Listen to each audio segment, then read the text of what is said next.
For the apple color by number, we have 3 colors that your students will be using, which are red, brown, and green.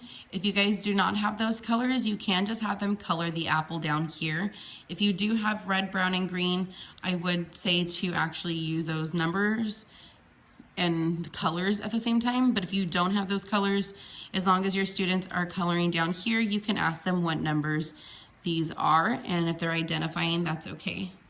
The way you would use your core board for this one is just have out the crayons, and you can just ask them, do you want red?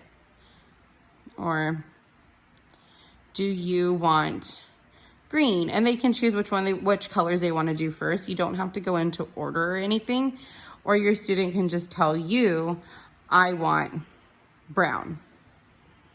I want green. And by having the colors here, you have that extra visual for them.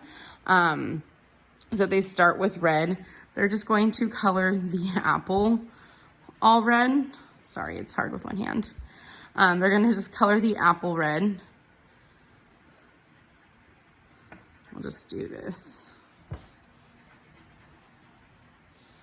And then once they're done coloring the apple red, you could have them move on and say, okay, number 2, what color are we coloring number 2?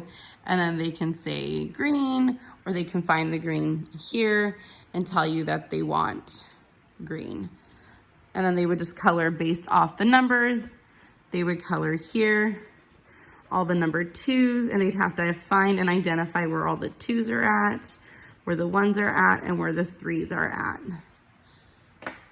And then when your student is finished, you could have them say finished,